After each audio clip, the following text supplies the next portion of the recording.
రాష్ట్రంలో రైతులు గోసపడతా ఉన్నారు. కాంగ్రెస్ ఏమో బీజేపీ పేరు చెప్పి తప్పించుకుంటుంది, బీజేపీ ఏమో కాంగ్రెస్ పేరు చెప్పి తప్పించుకుంటుంది. కాంగ్రెస్ బీజేపీలు దొంగ నాటకాలు ఆడి రైతులను గోసపెడతా ఉన్నారు. అందువల్ల అసలు కాంగ్రెస్ తప్ప బీజేపీ తప్ప ఏంది ఈ సమస్య కారణం ఏంది? 10 ఏళ్ల బీఆర్ఎస్ హయాంలో లేని సమస్య ఇప్పుడు ఎందుకు వచ్చింది? దానికి ఏదైనా పరిష్కారం చూపిద్దాము అనే అంశం మీద శాసనసభలో ఈ ఎరువుల కొరత మీద మాట్లాడాలని బీఆర్ఎస్ పార్టీ ప్రతిపాదించింది.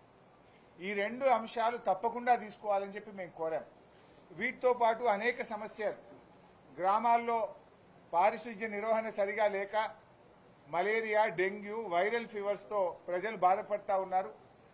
గ్రామాలు, పట్టణాల పారిశుధ్య నిర్వహణ, ఈ అంటు రోగాల మీద చర్చించాలని అడిగాం. గురుకుల విద్యా సంస్థల్లో కనీస సదుపాయాలు లేక 100కు పైగా విద్యార్థుల మరణం, విష జ్వరాలపైన చర్చించాలని కోరాం. ఫీజు రియంబర్స్మెంట్ డబ్బులు విడుదలగాక ఎస్సీ, ఎస్టీ, బీసీ, మైనార్టీ పిల్లలు ఇబ్బంది పడుతున్నారు కనుక ఫీజు రియంబర్స్మెంట్ మీద కూడా వెంటనే చర్చ చేయాలని చెప్పి కోరాం. 4th సిటీ పేరు మీద జరుగుతున్న అక్రమాలు, ముఖ్యమంత్రి కుటుంబ సభ్యుల పాత్ర మీద శాసనసభలో చర్చించాలని కోరాం. అదేవిధంగా పౌర సరఫరాల శాఖలో ధాన్యం కుంభకోణము, బాధ్యులపై చర్యలు తీసుకోవడం అనే అంశం మీద చర్చ చేయాలని, అదేవిధంగా ప్రభుత్వ ఉద్యోగుల టీఏలు, డిఏలు, సరెండర్ లీవ్లు, రిటైర్మెంట్ ఉద్యోగుల బెనిఫిట్స్ ఇవ్వకపోవడము, పీఆర్సీ ఇవ్వకపోవడము, 5 డిఏలు పెండింగ్ ఉన్న అంశాల మీద కూడా చర్చ చేయాలని చెప్పి కోరాం. గోదావరి బనకచెర్ల ప్రాజెక్టు వల్ల తెలంగాణ రాష్ట్రానికి జరుగుతున్న అన్యాయం మీద శాసనసభలో చర్చించాలని కోరాం. అదేవిధంగా మరి హైడ్రా కూల్చివేతలు, పేదలు పడుతున్న బాధలు, ప్రభుత్వ ఆసుపత్రుల్లో కనీస సౌకర్యాలు లేని విషయాలు తదితర అంశాల మీద బీఆర్ఎస్ పార్టీ ఈ శాసనసభ సమావేశాల్లో చర్చించాలని కోరాం. దురదృష్టం ఏంటంటే రాష్ట్ర ప్రభుత్వం 2 రోజులు అసెంబ్లీ జరుపుతామంటున్నారు. 2 రోజులు అంటే 2 రోజులు అంటే ఇవాళ రేపు ఖతం బర్కాస్. అంటే పారిపోతున్నది ప్రభుత్వం. ప్రజా సమస్యల మీద చర్చించకుండా శాసనసభ వాయిదా వేసుకొని పారిపోతున్నారు. వరదల మీద మాట్లాడదామంటే వరదలు ప్రాధాన్యత కాదు, బురద రాజకీయాలు మాట్లాడుకుందామంటున్నారు. ఎరువుల మీద, రైతుల మీద మాట్లాడదామంటే అది మెల్లగా మాట్లాడుకుందాం, తొందరేమున్నది అంటున్నారు. అందుకే ఎరువుల మీద, రైతుల కష్టాల మీద, వరదల మీద, ప్రజలు పడుతున్న బాధల మీద మాట్లాడడానికి ప్రభుత్వం ముందుకు రాకపోవడం వల్ల మేము బీఏసీ మీటింగ్ నుంచి వాకౌట్ చేసి బయటకు రావడం జరిగింది. ఒక రాష్ట్ర ప్రభుత్వానికి రైతుల కంటే ముఖ్యమైంది, వరద బాధితుల కంటే ప్రధానమైన ఎజెండా ఏముంటుంది? వరదల మీద మాట్లాడడానికి ప్రభుత్వం సిద్ధంగా లేదు, ఎరువుల కొరత మీద మాట్లాడడానికి సిద్ధంగా లేకపోతే ఈ బీఏసీ మీటింగ్ కు అర్థం లేదు. ఈ శాసనసభ సమావేశాల పట్ల మరి ప్రజలు నమ్మకాన్ని కోల్పోతారనే విషయాన్ని కూడా మేము చాలా గట్టిగా చెప్పాం. ప్రభుత్వ ధోరణి చూస్తే కాళేశ్వరం కమిషన్ రిపోర్ట్ ను పెట్టి బురద రాజకీయాలకు పాల్పడే ఆలోచన కనబడుతున్నారు. దాని మీద మేము చర్చకు సిద్ధం. పీపీటీకి అవకాశం ఇవ్వండి. ఒక్కరోజు కాదు, కాళేశ్వరం మీద 4 రోజులు మాట్లాడదాం. ముందు ఆ బురద రాజకీయాలు ఎప్పుడన్నా మాట్లాడుకోవచ్చు. కష్టాల్లో ఉన్న రైతుల గురించి ఫస్ట్ మాట్లాడండి. కష్టాల్లో ఉన్న వరద బాధిత జిల్లాలు ప్రజల గురించి మాట్లాడదామంటే లే మాకు వరదలు ముఖ్యం కాదు, బురద జల్లుడే ముఖ్యము అన్న ధోరణి ఇవాళ రాష్ట్ర ప్రభుత్వంలో కనబడతా ఉంది. అది రేపు ఒకటే రోజు పెట్టారట. బీసీ బిల్లు రేపే, కాళేశ్వరం రేపే, ఇక అసెంబ్లీ వాయిదా వేసుకొని పోతారు. అంటే వరద బాధితులు ఏమన్నా గాని, రైతులు ఎరువుల కొరతతో ఇట్లనే బాధపడని, మాకు సీమ గుట్టినట్టు లేదు, మాకు సంబంధం లేదన్న ధోరణిలో ఇవాళ రాష్ట్ర ప్రభుత్వం ఉన్నది.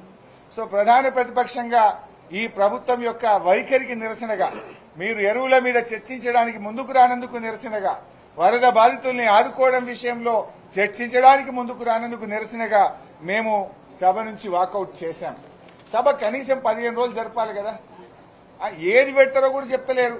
మేము బీఎస్సీ నుంచి వాకౌట్ చేశాం. మేము అడిగాం అసలు రేపటి ఎజెండా ఏంటి అంటే, రేపటి ఇంకా చెప్పారట, రాత్రి 9కి చెప్తారట. రేపు సభలో ఏం చర్చిస్తారో ప్రజలకు చెప్పకపోతే, సభ్యులకు చెప్పకపోతే మేము ఏం ప్రిపేర్ అయ్యి రావాలి, రేపు ఏం మాట్లాడాలి? రేపు ఒకటే రోజు అసెంబ్లీ, రేపు ఎజెండా ఏంటిది అంటే మేము మెల్లగా పంపుతాం రాత్రి వరకు అంటారు. మీరు పంపేదెప్పుడు, ప్రతిపక్షాలు ప్రిపేర్ అయ్యేదెప్పుడు? ప్రజాపాలన అంటే ఇదేనా? ప్రజాస్వామ్య పునరుద్ధరణ అంటే ఇదేనా? ప్రతిపక్షాల గొంతు నొక్కుడు, ప్రజా సమస్యలు చర్చించకపోవడం, ప్రజల గురించి పట్టింపు లేకపోవడం, ఎజెండా నిర్ణయించకపోవడం, అంటే ఇదంతా కూడా ఇవాళ ప్రజాస్వామ్యాన్ని ఖూనీ చేస్తున్నారు. మాట్లాడితే రాహుల్ గాంధీ గారు రాజ్యాంగాన్ని చేతిలో పట్టుకొని తిరుగుతాడు. ఇదేం రాజ్యాంగం? అసలు ఇదేనా ప్రజాపాలన? ఇది ప్రజాస్వామ్య పద్ధతులా? నేను అడుగుతా ఉన్నా. అందువల్ల బీఏసీ సమావేశం ఒక అర్థం పర్థం లేకుండా 15 రోజులైన అసెంబ్లీ పెట్టాలంటే లేదా మళ్ళా పెట్టం కానీ ఇప్పుడు 2 రోజులు అనేటువంటి తీరుకు మినిమం 15 రోజులు అసెంబ్లీ పెట్టకుండా 2 రోజులు మాత్రమే అసెంబ్లీ పెడతాం. ఆ 2 రోజులు కూడా ప్రజా సమస్యలు చర్చించాం. కేవలం బురద రాజకీయాలే మాకు ప్రాధాన్యత. ప్రతిపక్షాల మీద బురద జల్లడం, స్థానిక సంస్థల ఎన్నికల్లో ఏదైనా రాజకీయంగా లబ్ధి పొందడమే మా యొక్క ప్రాధాన్యత అనే ధోరణిలో ప్రభుత్వం ఉంది కనుక దానికి నిరసనగా మేము వాకౌట్ చేస్తాం. సో ప్రభుత్వం అయితే స్థానిక సంస్థల మీద ఏం చెప్పలేదు, రేపటి ఎజెండా ఏందో చెప్పలేదు. చూచాయగా 2 విషయాలు చెప్పారు ఎలియా మినిస్టర్ గారు.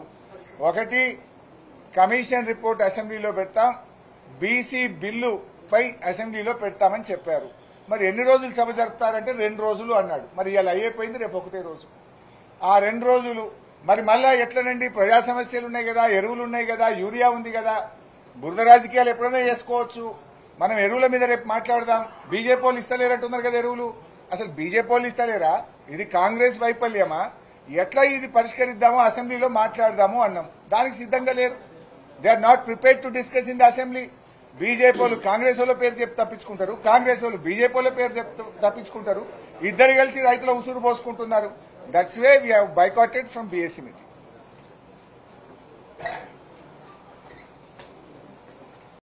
వీటితో పాటు అనేక సమస్యలు, గ్రామాల్లో పారిశుధ్య నిర్వహణ సరిగా లేక మలేరియా, డెంగ్యూ, వైరల్ ఫీవర్స్ తో ప్రజలు బాధపడతా ఉన్నారు.